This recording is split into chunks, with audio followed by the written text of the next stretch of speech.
You live in tomorrow, right? No. No? On Sunday. Sí, pero se queda por placer. Claro. Ah, Por but vacaciones. No, ya sus deberes han acabado. not more work, right? No. Mentira. Miradme las tres. Vale, sí, me da igual, sí, porque es que vengo por parte de una amiga. Quiero el libro, que lo pido. Bueno, vamos, gracias. Esto es muy importante. ¿Ya está la conexión en directo? Ah, Sí. Sí. You know, we are in Wi-Fi connection. No nos It's on, habíamos so enterado. where ¿Ya people Ah, vale. ¿Tengo que sujetarlo tan cerca o no hace falta? Así recoge Vale. el... Pues nada, se me oye bien, ¿no?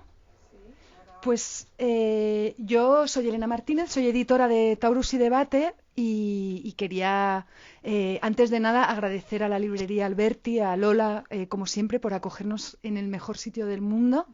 Y quería también agradecerle a Karina que haya venido a acompañar a Andrea Marcolongo.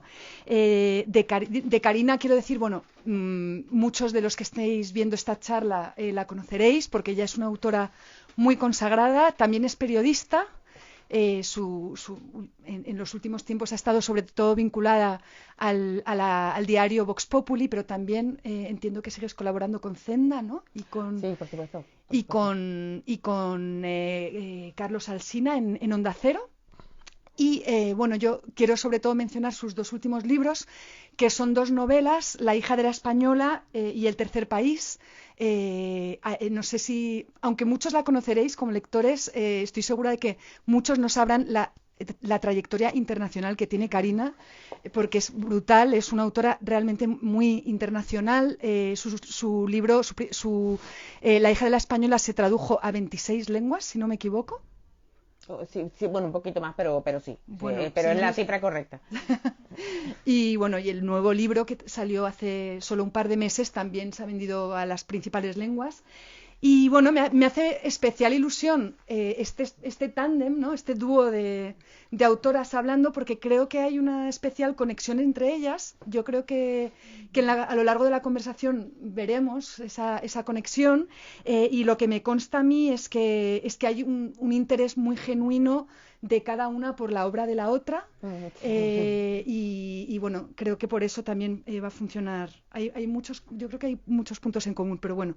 Y luego pues tengo el placer de presentaros a Andrea Marcolongo, que es una autora. A ver, ¿cómo puedo hablar de ella sin extenderme demasiado también? Porque no es yo no tengo protagonismo aquí, pero quiero un poco transmitir lo especial que es este caso, ¿no? Este fenómeno editorial, ¿no? Como soy la editora, pues voy a hablar de eso. Y bueno, para eso tengo que remontarme a su primer libro, que es La lengua de los dioses. Cuando yo contraté este libro, me fijé en él a partir de una recomendación de su editor italiano, en quien confío mucho, que es el editor de La Terza. Y si no sé si me hubiera fijado, la verdad, porque un libro sobre el griego clásico, a priori, en España, la verdad, tendríais que haber visto la cara de la red comercial, del equipo comercial, cuando explicaba con gran entusiasmo que había contratado un libro sobre el griego clásico. Y me decían, claro, es que en Italia la gente estudia más griego y tal, pero aquí no, ya da igual, de verdad, da igual. Y dio igual, porque la verdad es que el libro ha llegado a muchísimos lectores, a un público de lo más variopinto, nada especializado. Y ese libro, quiero hablar un poco de ese libro por una razón que explicaré a continuación, pero es un libro que básicamente lo que hace es contar una serie de curiosidades del griego clásico que reflejan una manera de ver el mundo, una manera de ver el mundo que hemos perdido. Entonces, a la vez que está hablando del griego clásico, está hablando de nosotros. Y esto lo digo porque el libro que presentamos hoy tiene una gran conexión con esta idea, ¿no? Luego, después de ese primer libro, publicó un libro buenísimo que comentábamos antes con Karina, que a ella le encantó, que es un libro, a mí también, evidentemente, pero que es un libro sobre mitología, La medida de los héroes, que es una relectura del mito de los argonautas. Y nada, y este es este nuevo libro, pues como os decía, vuelve un poco al espíritu del primero, porque habla de etimologías, que yo creo que es un tema que a todos yo creo que los que estén viendo esta charla es porque les gusta les gustan las palabras, les gusta la lengua, y a todos los que nos gusta el lenguaje, las palabras, dentro de ese territorio hay una cosa que nos da incluso a veces como cosquillas en la tripa, que son las etimologías, ¿no? Que es es un estudio que te hace como ver las palabras de otra manera y tal. Entonces este es un recorrido a través de una serie de palabras, de 99 palabras, que pueden parecer muchas, pero se pasan volando. En realidad son más, además, porque una te lleva a otra y bueno, al final son muchas.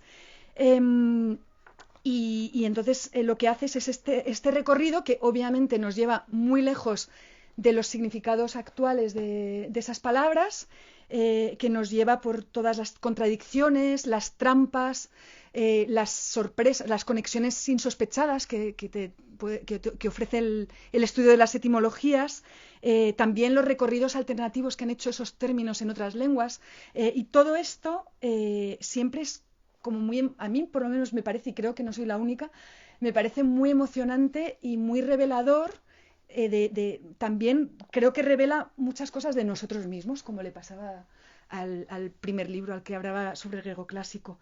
Y bueno, me parece, cuando digo que habla de nosotros, creo que este libro es especialmente oportuno, y ese nosotros creo que es especialmente un lector de mayo de 2021, que acaba de vivir todo lo que hemos vivido nosotros, porque hay una idea que subyace al libro también, que es como esa idea de que si nos ocupamos de las palabras, de alguna manera nos estamos ocupando también de nosotros mismos, y también hay una especie de defensa de la idea de que una lengua pobre y imprecisa y sin matices y sin gracia, pues tiene un efecto muy negativo, y en sentido contrario, pues atender a las palabras y a su origen y tal, pues tiene un efecto muy beneficioso también para nosotros. Entonces, bueno, todo esto creo que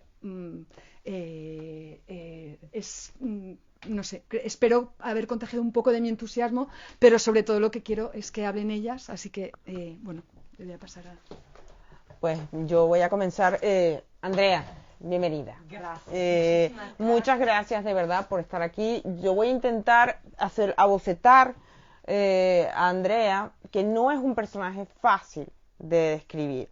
La medida de los héroes, que fue el segundo libro que se publica de Andrea en España, a mí me ayudó a sobrevivir a un enorme naufragio que fue el confinamiento. Y me apetecía volver a ser un viajero.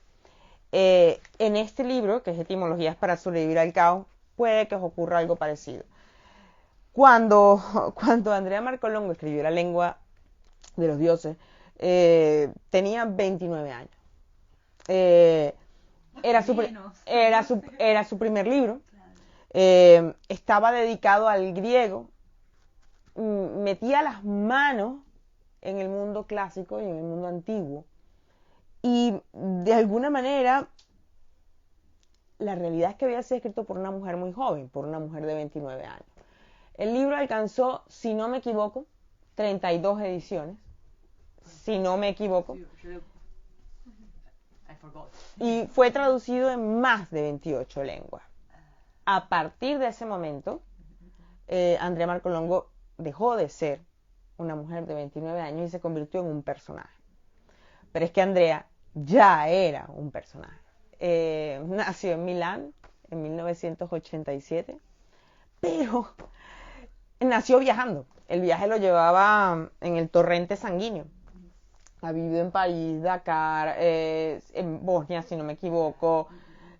Andrea es una viajera constante, y de alguna manera su vocación, su biografía se parecen. O sea, Andrea ilumina las cosas al verlas. Al ella fijarse en un objeto, lo ilumina. Y yo creo firmemente que es capaz de hacerlo. Lo hizo en este libro, además, en La lengua de los dioses, que era volver sobre el griego, resituarlo. Y después de aquel éxito apabullante, ella no decide escribir un sucedáneo de ese libro, sino que se planta y se mete en lo más complicado, que es el primer viaje, que es se va con Jasón siendo un niño inexperto, se monta con los argonautas y recupera esa noción del viaje en La medida de los héroes, que además ella lo construye y lo escribe hermanándolo con un viaje, con un manual de supervivencia a un naufragio escrito en el año 1942. Uno se enfrenta a ese libro o llega a ese libro y lo que quiere es quedarse a vivir, ¿no?, en esa nave. Que Andrea tiene una cosa que es muy característica y ella nos va a contar ahora, que es que el poder de elección que tiene Andrea cuando tiene con un tema siempre consigue ilustrar un mensaje ciudadano. Es decir, ella entiende a los individuos como ciudadanos, no como comparsas, no como multitudes sometidas a la voluntad y el arbitrio de las circunstancias, sino que se puede elegir. Y ella entendió perfectamente que al elegir una palabra describimos el mundo, un punto de vista de donde mirar y construimos un refugio para el caos. En este tercer libro, que nos llega a España porque hay otro, que está por llegar, pero que creo que Taurus hizo una elección, nos ha hecho un favor tremendo Taurus traduciéndonos a Andrea, lo digo en serio. Etimologías para sobrevivir al caos. Andrea elige una serie de palabras y las rastrea. Su origen, las raíces de esa palabra, el viaje que esa palabra ha hecho hasta llegar a nosotros y el viaje que nosotros hacemos al usar esas palabras. Andrea, que es una viajera de primera, sabe muy bien que las primeras viajeras son las palabras. Y eso es lo que ha hecho en este libro. Nos ha elegido 99, que no son 99, para contarnos algo que lo necesitamos más que nunca en este momento. Y allí viene mi primera pregunta, o lo primero que me gustaría contar, o preguntarte, y que nos permitiese asomarnos, ¿no?, a tu barco. Sobre todo que los que no les han leído, ay, qué suerte tienen, porque van a descubrir una autora tremenda, una mujer muy valiente, muy joven. Las palabras son urgentes, la etimología es urgente. Estás hablando del pasado, pero estás hablando del presente. Estamos viajando. ¿A dónde nos llevas? Bueno. Muchísimas gracias a los dos. Gracias, Karina. Yo entiendo todo en español, me prefiero hablar en italiano. Voy a hablar en italiano, sí. Bueno, ¿dónde nos lleva el viaje? ¿Dónde nos lleva el viaje de las etimologías? Efectivamente, has dado en el clavo, porque se trata de retroceder en la historia hasta el origen de una palabra. No es un viaje en el tiempo, es un viaje a la fuente, pero también al tipo de mañana que queremos. No es solo un gesto simpático, raro, extraño. No es una curiosidad de descubrir de dónde vienen nuestras palabras. No, porque te compras un diccionario y ahí puedes leer todo eso. Pero mi libro sirve para preguntarnos quiénes somos gracias a las palabras que utilizamos o las que no utilizamos y manipulamos. Hay una especie de paradoja contemporánea. Nos bombardean por todas partes con palabras, como si estuviéramos inmersos en un flujo constante de palabras. Pero por otra parte son más débiles, más frágiles, como si no fueran suficientes. Política, gritos, o sea, palabras siempre más duras, vacías de contenido. Las palabras no se roban, están ahí. Y valía la pena ir a la fuente, al origen, como si fuera un río nuestra lengua, las lenguas latinas, que surgen de una fuente. Y la fuente, donde están las etimologías, no se pueden manipular. Por eso es una paradoja. He escrito un libro con 99 palabras para lograr un poco de silencio, claridad, un poquito de aire puro y darnos cuenta del valor que tienen estas palabras. Lo más interesante y lo más importante es que Andrea siempre está hablando de un tiempo continuo. No está hablando del pasado, está interpelando al presente y lo hace con una elegancia muy particular y con unas herramientas muy especiales. Andrea usa mucho a Dante, Y cuando describe una de las primeras palabras que recibe el lector, digamos que Andrea la utiliza porque habla sobre la confusión, sobre el caos. La palabra que usa es migrante, o una de las palabras que coloca es migrante, y cita un verso de Dante que dice: comprobarás cuánto sabe salado el pan ajeno y qué duro camino es bajar y subir las escaleras de otro. A partir de ahí ella entra en un recorrido de la palabra. En este libro, más que definiciones, hay visitas, viajes a las palabras. Claro, muchas gracias, Karina. Bueno, es verdad que siempre cito a Dante. Ahora mejor, en otras ocasiones es una obsesión. Escribir un libro sobre palabras no es un diccionario etimológico, por supuesto, mi libro. Para mí es escribir la historia de una palabra y la historia de las gentes que utilizan esa palabra, que ya no la usan, que cómo la utilizan. Me pregunto sobre todas estas cosas. 99 cuentos, pequeños cuentos podrían ser. No está solo ahí Platón, yo y Dante, que dialogamos. Hay un montón de personajes ahí dentro de ese libro. Hoy me ha encantado cómo han definido mi libro. Una especie de diccionario autobiográfico, me han dicho. Y efectivamente es así. No son las 99 palabras más importantes, o las más antiguas, o las más en peligro. Son solamente 99 palabras, pero vale la pena un poco retomar esas palabras, su posesión y no lo que nos venden. Lo curioso es que en ese viaje permanente que es tu proceso personal, tu proceso creativo, el viaje siempre incluye, siempre invita, súbanse. Y en este libro, en todos, creo yo, de repente podemos enfrentarnos al origen de una palabra con Dante o con Hannah Arendt, pero también con Humpty Dumpty, ¿no? En lo que cualquier autor sería desorden, en Andrea es claridad. ¿Cómo se viaja en un mundo que no tiene tiempo? ¿Cómo se cuenta en un mundo que necesita las cosas más ordenadas, pero tú en el caos eres una reina? No sé, gracias. Bueno, muchas gracias. No sé si soy una reina del orden o de la manía de control. A lo mejor el tiempo cronológico habla mis libros del tiempo, pero me cuesta comprender el funcionamiento del reloj, el cuándo de las cosas. Pero es verdad que ha sido el libro más difícil para mí de escribir, más difícil de lo que vino después y en general. Este libro nace antes de la pandemia. Lo escribí, lo publiqué antes en Italia de la pandemia. En Francia salió justamente en marzo de 2020, cuando empezó aquella situación de miedo, cuando el presidente Macron decía: estamos en guerra, esto es una guerra. Y allí las palabras eran proyectiles, eran balas. Ahora se publica en España, tengo la suerte de estar aquí, y parece que estamos ahí a punto de recomenzar, ¿no? Este libro para mí es un viaje en el tiempo, intenso, que hemos vivido todos.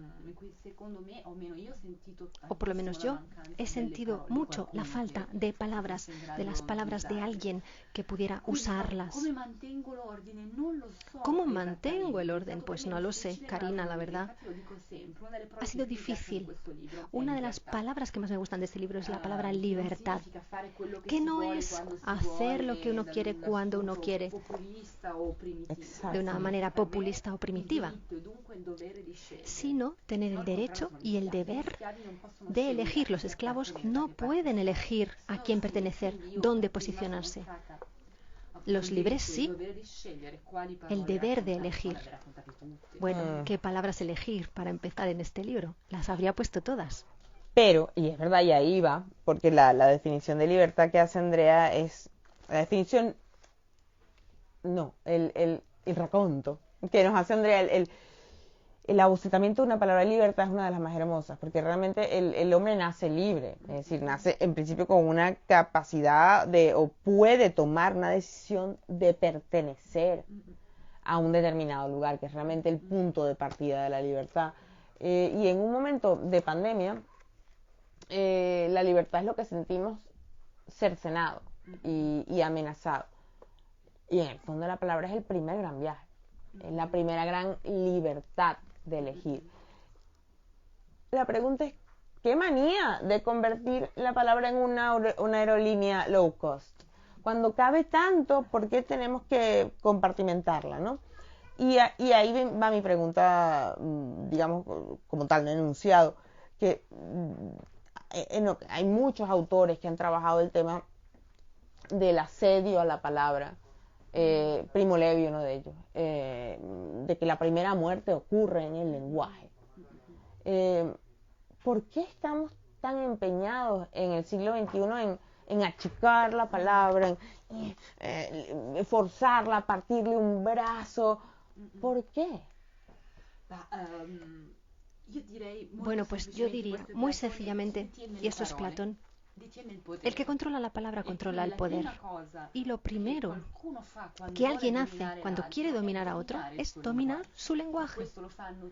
Esto lo hacen todos los dictadores desde siempre, desde la antigua Grecia hasta los nazis. En todas las distopías, 1984,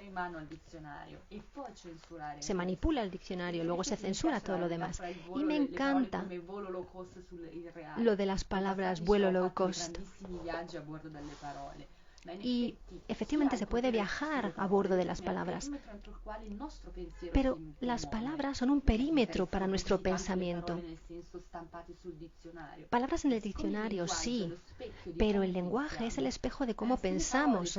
Si las palabras están bien de salud, significa que nuestra manera de pensar también está bien, tiene buena salud, es lo que me interesa. Y no es una patada al diccionario lo que yo persigo, es nuestro cerebro el que le damos una patada cuando hablamos mal. Hay varias secciones, digamos que en este viaje hay como rutas, ¿no? Y en esas rutas nos vamos parando en palabras que son unas islas tremendas, ¿no? Con unos... Y hay uno, el que tiene que ver sobre la pasión, o aquello que podríamos entender como la pasión. Tú dices, o yo comprendí como lector, que la pasión es no solamente hablemos, es hablémonos. Compartamos algo, ¿no?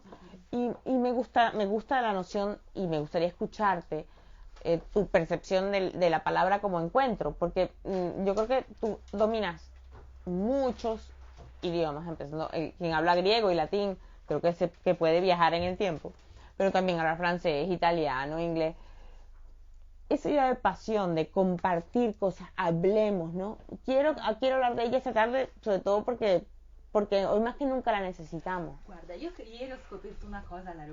Mira, yo ayer en el aeropuerto de Madrid creo que he descubierto un problema que tengo una hipersensibilidad lingüística, porque oía los anuncios por megafonía en español, que es una lengua que estoy practicando mucho. Y mi cabeza ha explotado ahí, es un caos ya de español mi cabeza. Y efectivamente, yo siempre he hablado las lenguas de las ciudades que he visitado. Claro, no de vacaciones, pero en los lugares en los que he vivido me he llevado conmigo el idioma. No puedo vivir en un sitio si no hablo ese idioma. Detesto a los turistas. Van a Asia y no entienden nada y no pueden hablar, no pueden comunicarse. Yo más de un mes ya quiero hablar. Por lo menos comprar el pan y pedirlo. Pero claro, es un problema porque son demasiados idiomas. Pero en general, cuando has hablado de los viajes, de mis viajes, efectivamente los souvenirs han sido los idiomas. Me los he llevado como souvenir, estos idiomas, por el placer de decir, hablemos. ¿Dónde viene tu relación tan adulta con el lenguaje? Es decir, adulta en el sentido de serena, porque usamos las palabras a veces como si fuesen cosas que nos podemos comer, a veces sin pensarlas, sin probarlas. Pero tu relación con el lenguaje es una relación como intemporal, distante, muy cercana y al mismo tiempo muy sobria. ¿De dónde viene la biografía de Andrea Marcolongo? Que lo estaba pensando el otro día. Yo dije, pero yo nunca le he preguntado a Andrea, ni como periodista, ¿de dónde viene esa relación con el lenguaje? Yo creo que viene de una crisis. Creo que de una crisis, una fractura personal con el lenguaje, con la lengua. Ahora hablo muchos idiomas, pero hubo un momento en el que yo no hablaba con nadie. Y las palabras son las que más te desnudan cuando eres adulto y honesto. Y yo era joven, había perdido a mi madre, no hablaba con nadie. Bueno, todo bien, decía cuando me preguntaban nada más, y durante mucho tiempo tuve miedo del lenguaje. Y eso me hizo crecer. Una de las cosas que acabas de decir, que es esa sensación del miedo que puede generar el lenguaje, es porque el lenguaje contiene cosas, inflamables, no inflamables, y tú citas a Hannah Arendt. Bueno, sí, insisto, Hannah Arendt es como el gran tejado que te recibe, ¿no? Es como el pórtico al que llegas cuando hay una sección del libro, donde se opone, bueno, la profundidad y la banalidad, y planteas a través de Hannah Arendt y empiezas tu propio recorrido, que realmente lo que hay con el lenguaje es una relación de excavación, ¿no?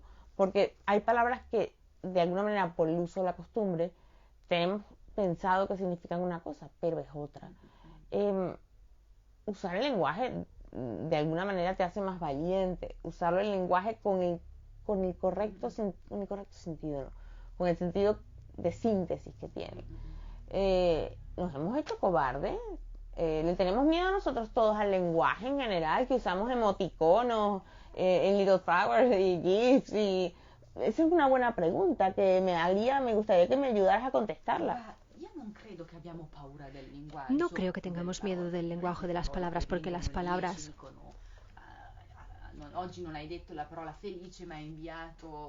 No van y dicen, oye, ¿qué pasa? ¿No me has utilizado? ¿Has puesto un emoticón? No. Pero sí tenemos miedo de hablar de verdad con los demás. ¿Por qué? Hay muchos niveles de lenguaje, desde el superficial hasta lo más profundo. Pero las palabras son espejo de lo que somos, de quiénes somos.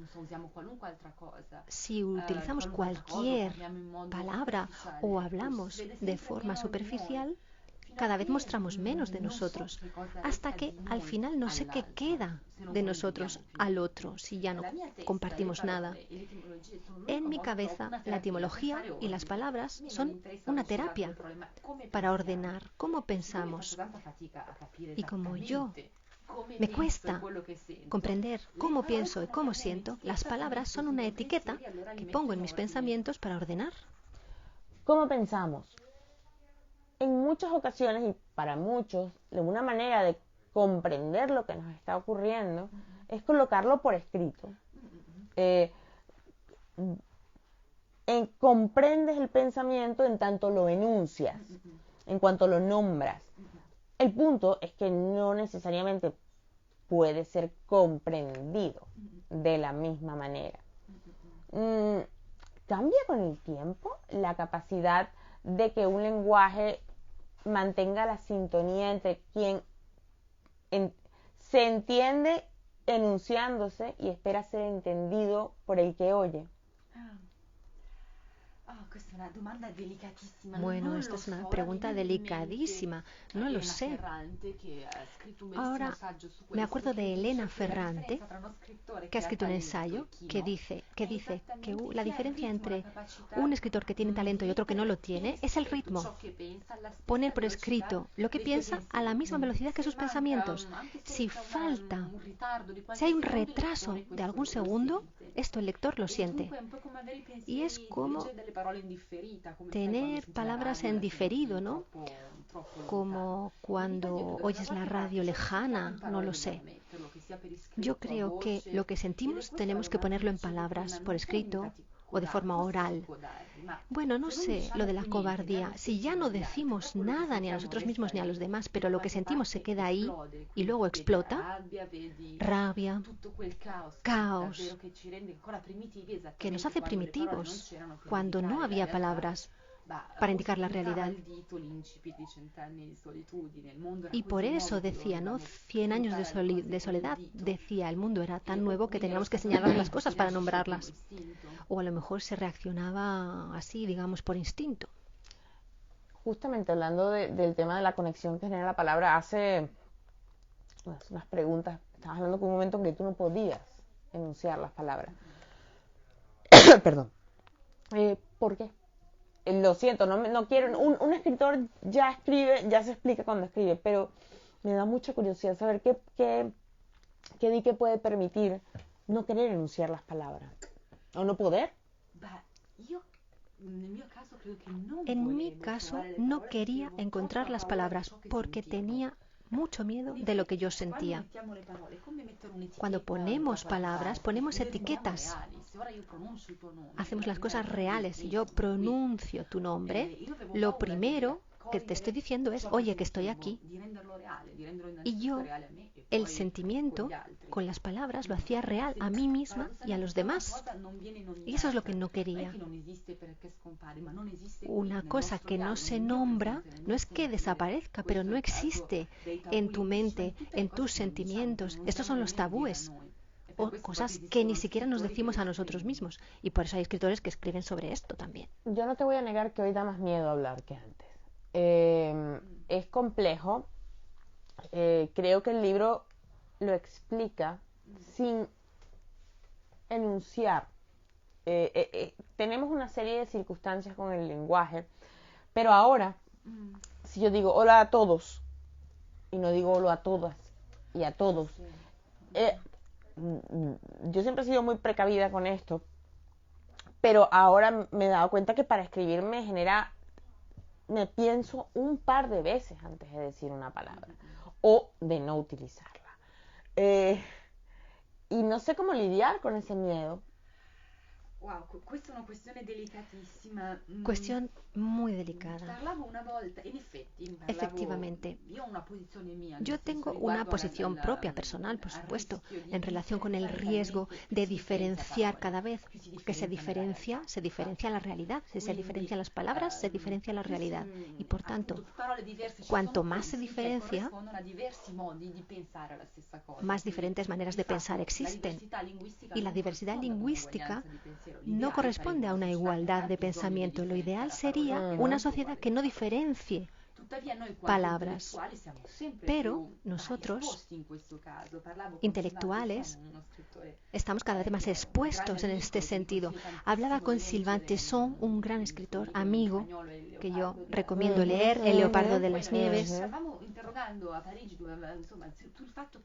Y en París hablábamos, Sylvain y yo, y decíamos, es tan difícil.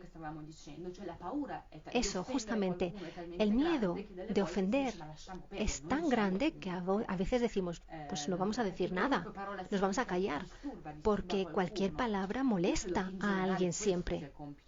Y creo que la literatura tiene que hacer esto. No puede existir una literatura neutra que no moleste a nadie. Este hecho de tomar posición, y es verdad, es más difícil hoy. Eso me ha mantenido alejada durante la pandemia, que todo el mundo decía, todo irá bien, como una ensalmo, pero sin debate público. Y ahora quiero tener más ganas todavía de hablar y de exponerme. Y me gustaría escribir algo sobre esto incluso. Valiente porque cuesta mucho atreverse. Y es una idea que a mí me gustaría traerme de la medida de los héroes, que yo insisto en la recuperación de Argos, de los argonautas, porque de alguna manera viajar es descubrir lo que no se conoce y contarlo a otros, ¿no? Y se supone que cuando tú cuentas y escuchas, te reúnes, de alguna manera también viajas. Y quiero traer sobre esta sensación del lenguaje que tú nos cuentas y que visitas, el tema de la elección otra vez. Elegir ser ciudadano y no comparsa. Bueno, cuando decías antes que yo escribo refiriéndome a una especie de pluralidad, de ciudadanía, no sé de dónde me viene esto. Viene del mundo griego, tal vez, porque en el mundo griego se hablaba de ciudadanos. Era un derecho, pero también un deber, cuidado. Y puede ser una parte de mí que me siento ciudadana antes de ser mujer o italiana, escritora, etcétera, etcétera. Me siento ciudadana, en primer lugar. Y gracias por decirme estas cosas, Karina, porque yo cuando escribo libros, bueno, escribo también cosas en los cuadernos y un montón de cosas, pero realmente, antes de publicar algo, lo primero que siento es que tengo ganas de contar algo, incluso si atormento a alguien todo el rato porque le cuento siempre lo mismo, pero digo, vale la pena contar esto, lo voy a hacer. Y el hecho de elegir, también la palabra lectura, esta etimología es preciosa también, deriva de un verbo griego que significa elegir. En español Está pensando todo suena mejor elegir. Scegliere en italiano, elegir en español. Elegir, elecciones. Y también leer. Cuando elegimos un libro, estamos eligiendo qué leer y en qué parte del mundo posicionarnos. No sé si se han dado cuenta, perdón, que Andrea piensa en estéreo. Es decir, digo estéreo porque soy de los 80. Tiene varios canales. Y acaba de pillar, Ana que está aquí, nos acompaña, que nos está permitiendo que lleguemos más claramente a vosotros. Tiene el oído puesto en todas partes. Y eso también es una capacidad, un superpoder, diría yo. Porque tú estás... El lenguaje pasa por ver el lenguaje. O sea, verlo. Pero también tienes que escucharlo y además percibir qué produce esa palabra en un entorno. Entonces, perdón, pero es que me he quedado maravillada con el momento de que está hablando, lleva 15 entrevistas.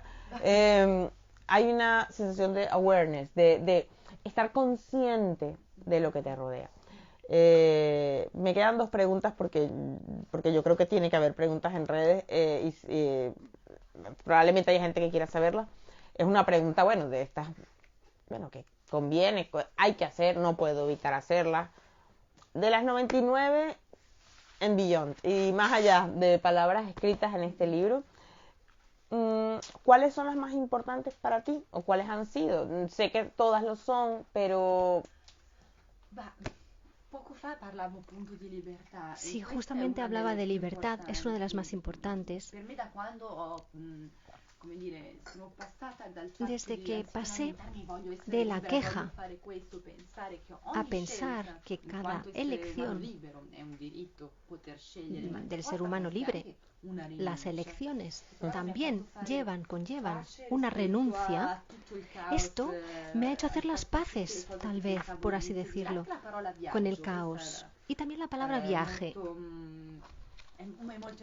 que es muy importante para mí. He viajado muchísimo, efectivamente, en mi vida. Y ahora me encanta estar en un solo sitio, haberme parado un poco. Bueno, era un vagabundeo, más que un viaje. Era como un Ulises que no tiene a su Ítaca. El viaje de Ulises no habría sido el mismo sin una Ítaca desde la que partir y llegar. Pero el viaje no quiere decir pasar del punto A al punto B, sino ¿qué queremos llevarnos con nosotros en este viaje? ¿Cómo rellenar esa mochila, esa maleta? Metafórica, muchas veces. Y efectivamente yo me llevo lenguas en mi mochila de vuelta a casa, pero esto me hace pensar muchísimo. Mi última pregunta, mi pregunta para cerrar, insisto, y que quienes nos están acompañando en este momento nos escuchan, es una pregunta que, bueno, es un poco butat, un poco una obviedad, pero esas cosas están bien preguntarlas, porque en el fondo la mayoría nos lo preguntamos, ¿no? ¿Cómo se puede escribir en ese permanente caos, bueno, del mundo pre-COVID, de estar montándose en un avión, bajándose de otro, porque en el fondo también es como una brújula, la brújula de viaje se va moviendo en función de dónde estás. Y desde desde Andrea es un autor de referencia, es una gran prescriptora, una gran divulgadora, pero es una gran escritora. Y ese éxito también te ha hecho moverte muchísimo. Yo creo que yo coincido contigo en sitios como un poco dispares, ¿no? ¿Cómo el viaje personal influye en el viaje de la escritura? Después quiero preguntarte lo mismo. Pero tú a ti te va bien. Yo Después te, veo ahí te preguntaré lo mismo, dice Andrea en español. No, la verdad que prima de la pandemia bueno, antes de la pandemia estaba cansadísima. Necesitaba parar. Después llegó la pandemia, me encontré en casa y dije, ¡qué bien! Ahora tengo tiempo para escribir. No pude escribir casi nada. Ha sido un sufrimiento. Mi primera, no crisis con la escritura, sino una cuestionarme, ¿no? ¿Qué es para mí la escritura? Exactamente. En comparación con festivales en todos los países del mundo, con el ordenador portátil, escribiendo. Y realmente estaba más cansada pensando en casa qué era la escritura que viajando. Pero tal vez quiero escribir por escrito ahora. Toda esta mía soledad entre mí misma y mi figura de escritora, y yo antes pensaba festivales, entrevistas, charlas, ¿todo eso es ser escritora? Pues no, la escritura es la soledad entre ti mismo y tu ordenador o con lo que escribas. Es parte del viaje. Y tú naciste viajando, así que creo que lo tienes más claro de lo que parece, ¿no?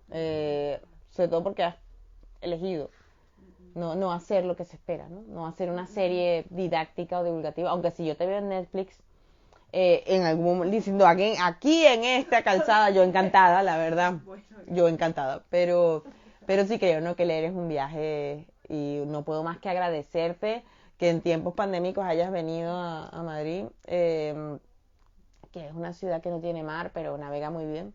Y bueno, y no sé si hay preguntas o... Sí, muchísimas gracias. Ha seguido aquí mucha gente vuestra conversación. Gracias a Susana que le está poniendo la voz a Andrea, pero en italiano y en español están tan hermanados que creemos que lo entendemos todos. Hay una pregunta de Eladio Ramos. Como no tenemos mucho tiempo, ya tenemos que ir acabando. A ver si la cuento bien, es un poco larga. Te pregunta, Andrea, ¿el lenguaje conforma nuestra concepción del mundo? Y esa es la pregunta. Me explico. Dice, ¿tiene un sentido profundo el que en unos idiomas haya conceptos que son nombrados en masculino y en otros en femenino? Sì, se ho ben capito, se c'è una ragione perché alcune cose, non so, il mare, in italiano è maschile, in francese la mer è femminile, in spagnolo so che essere è il mar, ma la mar. Exacto, o sea, el mar, la mer, il mare, sí, he entendido bien. Bueno, pues yo soy la prueba viva de eso, porque mi nombre es Andrea. En italiano es un nombre de hombre. Andrea es un chico. ¿Quién es el señor Andrea? Siempre me decían. Ah, no soy yo. Y sin embargo, en Francia y en España es femenino. Etimológicamente, Andrea viene del griego Andrei, hombre, varón. A lo mejor ese es el origen de mis problemas lingüísticos. Bueno, bromeo. Es la libertad la que tiene cada lengua de elegir el género, cómo ve el mundo, desde qué prisma. No hay ninguna regla. Por ejemplo, la fleur en francés, il fiore en italiano, o sea, femenino masculino, o sea, no hay ninguna regla, ¿no? Y si esto conforma, bueno, antes de las palabras tenemos el pensamiento, primero el pensamiento, luego la palabra, no al revés. Entonces, pues ahí sería el pensamiento el que conforma y no la palabra. O sea, no hay cosas divinas en la lengua. Cuando una sociedad cambia, la lengua cambia y eso quiere decir que está viva. Primo il pensiero dopo le parole, primo la musica dopo le parole. Sí, es verdad. Perdón. Continúa, Lola. Dice... Paco te pregunta en italiano. come has hecho para scrivere questo libro la tua lingua e italiano? Lo he escrito en italiano, pero entiendo que ha sido así. ¿Cómo has hecho, si este libro está escrito en italiano, ¿cómo has escrito este libro en italiano? Un caos. Ha sido un caos. Yo vivo en Francia, hablo francés todo el día. Hablo español en casa con mi chico. Soy italiana, hablo griego, he estudiado latín. Efectivamente, este libro lo he escrito en italiano. Yo soy italiana por mi lengua materna. Puedo hablar meses sin hablar en italiano, pero solo puedo escribir en italiano. Es mi voz literaria, no puedo escribir en otro idioma. Cuando escribo en francés, no reconozco mi voz. Ay, Conrad. Ay, Nabokov. Dice, bueno, explicaba Paco, voglio dire sono lingue similari, ma non uguali. Es verdad, y este libro, en relación con los demás, o en comparación con los demás, no se puede traducir al inglés o al alemán, porque este libro solo tiene sentido si hablamos de lenguas latinas: francés, italiano, español, portugués, rumano. Y ya la última pregunta. Bueno, Juana dice, a mí me gusta mucho la palabra trascender, pero los diccionarios no expresan lo que para mí representa el trascender en la vida. ¿Comprendido? Trascendere vuol dire passare ad un'altra dimensione.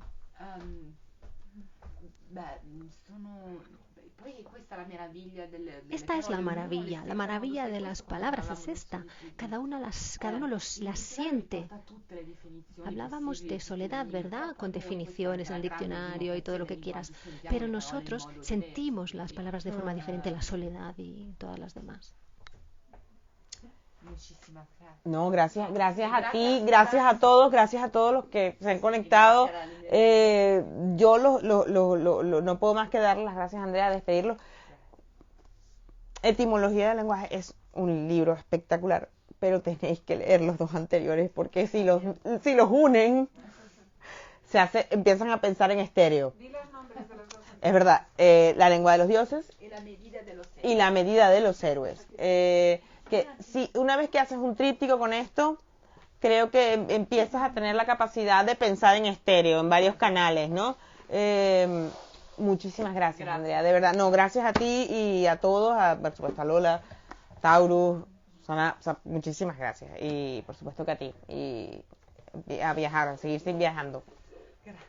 Muchísimas gracias. Un aplauso. Andrea y Gracias. Gracias a todos y hasta el jueves, que viene Borja Gondra con Elvira Lindo. Muchas gracias.